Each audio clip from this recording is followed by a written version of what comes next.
Hello， 大家好，我是猫哥。大家有没有发现，就是丹宁风呢彻底的就是回归了。其实从去年的第4季开始呢 ，LV 跟 Chanel 都纷纷推出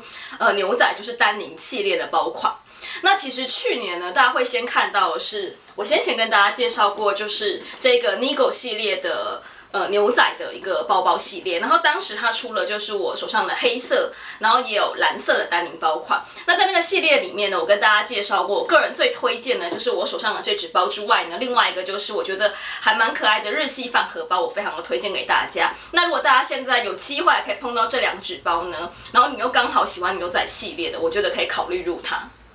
那当然，这个包包的介绍我就放在上面给大家。那其实呢 ，LV 到去年的12月的时候，他们又出了另外一个系列，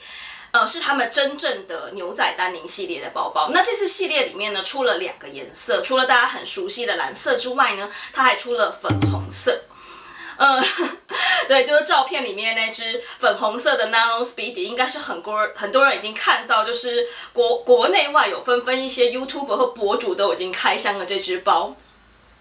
本人呢，我觉得非常的青春无敌可爱，非常适合喜欢粉红色的女生。但是同一个系列呢，它其实出了另外一只蓝色的 Speedy Nano， 也是我个人比较偏好的一只。不过因为这个系列呢，只出在中国的限定款。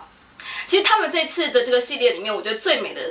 的包包呢，都出现在中国限定款了。中国限定款呢，出现了4个包包。第一个就是我刚刚介绍的 Speedy Nano。那除此之外呢，还有一只是我觉得整个collection 里面我觉得最美的一只包，就是它的骰子包包。骰子包包这只啊，真的是无敌的貌美的。那我其实当时看到是在中国的秀场上面看到的。那我看到的是照片啦。那基本上当时有一个女明星，她就是背了这只包。那它的那个内外呢，基本上是2个双色不同的牛仔，拼接起来真的很好看。那其实除了这2只之外呢，中国限定款还有2只，另外一只是水桶包，那还有一只就是小盒子包。我个人没有那么喜欢水桶包的长相，不过这个就是见仁见智，因为我猜即便是水桶包，应该也是不太好买。那小盒子包呢，本人是非常的貌美，没错，但它本人非常的不实用。所以在这4只新的限定款里面呢，我就比较推荐大家入手的是 Speedy Nano， 还有就是我刚刚讲的骰子包。那当然，如果你不是中国的小伙伴，那你可能就没有机会买到这个包，就跟我一样。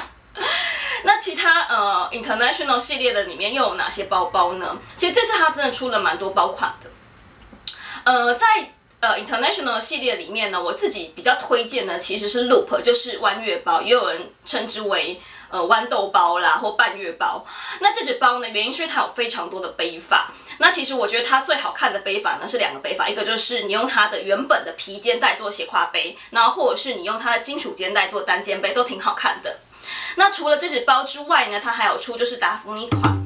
可是我本人真的不是很喜欢达芙妮的那个设计，我觉得达芙妮的那个包款呢，其实有点老气，所以我其实没有很推荐给大家。那另外一只包是一只30公分的 tote 包，它其实大小非常像迪奥这几年非常红的那只 tote 包的那个大小。那我觉得就看大家喜不喜欢用大包，因为如果纯粹做花布的颜色，我是觉得好看。那当然不是每个人都会有使用大包的习惯，所以我觉得也是见仁见智。那这个系列除了包包之外呢，其实它推出了非常多的小配件，然后还有包含了就是帽子。我觉得帽子特别好看，它这次出了其实有鸭舌帽，就是棒球帽，然后还有就是渔夫帽，2顶帽子我都觉得挺好看的。然后它也出了一些小配件啦，比方说小的零钱包啦，然后或者是鞋子，包含的就是一般的帆布鞋、高筒鞋，还有就是我个人觉得也蛮可爱的，是它的有一个小小的法式，也挺好看的。然后这次最特别的是呢，刚刚有介绍过 Nano Speedy 那个蓝色包包嘛，它其实出了一个一模一样、等比例缩小的一个小吊饰。我个人觉得，如果你有入手那个 Nano Speedy 的蓝色，那你一定要买这个小吊饰，2个搭在一起应该是超级可爱。不过最后这个系列呢，我本人是没有入手。最主要的原因是因为我最喜欢的2只包其实都在中国限定款，但我的区域其实是买不到这2只包的。那其实我觉得这次 LV 的系列会那么受关注的原因，是因为它出了很久不见的粉红色的牛仔。这其实不是 LV 第一次出粉红色的牛仔，照片里面是它非常多年前里面也出现过的一只粉色的牛仔。那当时这个粉色是比较鲜艳，比较接近哈 pink， 就是桃红色的那个色系。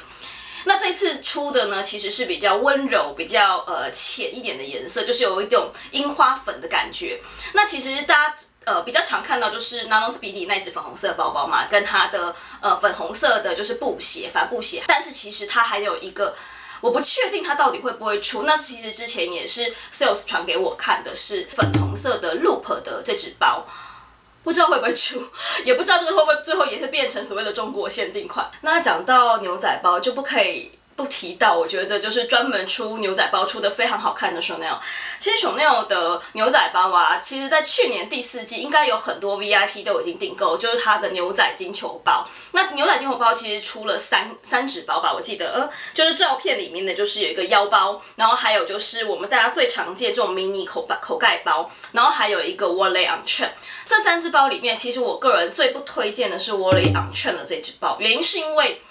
我个人非常好奇，现在还有人在用 Wally on Chain 吗？原因是因为其实像我们现在出门啊，大家都会带AirPods 啊，或者是一些什么消毒用的酒精，其实都有点厚度。可是 Wally on Chain 这样的包型啊，它基本上只能够放下扁扁的信用卡或者是纸钞这种比较薄型的东西，立体的东西它是放不进去的。所以我一直觉得 Wally on Chain 其实现在来说是不是太实用的一个包款。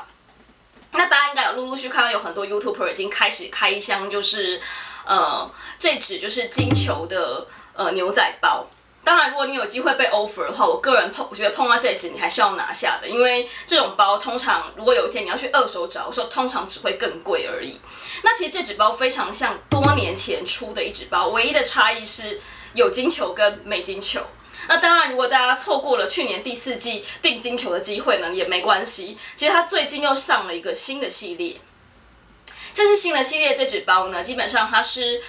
跟前2年的牛仔包包有一点异曲同工之妙。多年前出的那一只呢，它基本上就是牛仔布上面呢拼满了 Chanel 的那个 logo。那这一次呢，基本上是 Chanel 的英文名字跟它的 logo 一起被放在它的包包的牛仔布上。我自己是比较喜欢蓝色的牛仔布的这一只，而且其实大家可以看到，同样都是口盖包系列，牛仔系列的材质呢会比正常羊皮的再便宜一些些。那这次的这个蓝色其实挺好看的，我个人是还蛮推荐大家收的。那其实这个系列里面呢，我觉得还有2只包也挺好看的，一个是水桶包。那水桶包这次它出了就是黑色跟蓝色的牛仔，2只我觉得都挺貌美的。那我自己个人最喜欢在这整个系列里面的一只呢，基本上是它的牛仔小腰包。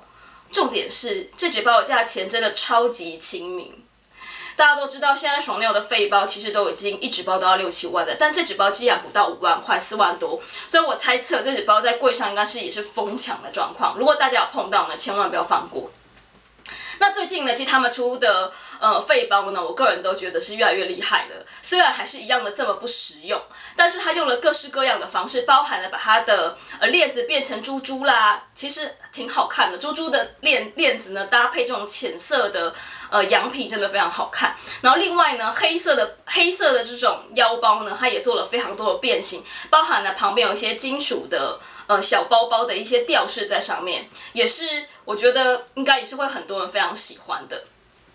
但在这个系列里面呢，我个人比较不推荐的一只包，其实是这个大的 Hobo 包。我觉得当然有一个原因是我个人很小只啊，所以我本人就是不是很适合背这种超级大包，因为它会彻底的压垮我的身形。不过这只包真的非常大，它其实大概有快要40公分吧。我觉得真的要很高的人才有办法驾驭这只包。我觉得多数的人应该背这只包都会很像要去流浪。而且这只包它非常像2015年的那个 vintage 款，当时的那个款式呢，其实做的更简洁利落一些，而且它是当时是做所谓的这种单色褪色牛仔，我觉得更 Bohemia 更好看，所以我其实就比较没有推荐这次出的这只 Hobo 包。然后另外一个呢，比较有趣的是，其实它这次出了2色嘛，黑色这个牛仔啊，我觉得在水桶包上面还挺好看的。可是不知道为什么做到其他的系列的时候，好像我个人觉得就没有蓝色的牛仔这么好看，就会觉得 logo 也太多了一点的那种感觉。我不知道，真的就是见仁见智。但如果大家喜欢他们牛仔系列呢，因为牛仔系列毕竟是季节款，通常你错过了，你要再追其实也有点困难。所以如果大家碰到喜欢的，我觉得就下手吧。而且基本上牛仔系列都会比它正常的系列价格都还要单价还要再更低一些。那就是今天跟大家分享的部分，我不知道大家最喜欢哪一支包，还是说你其实已经入职了哪一支包，也欢迎大家跟我分享。那如果你喜欢今天的影片的话，记得也要点赞跟订阅哦。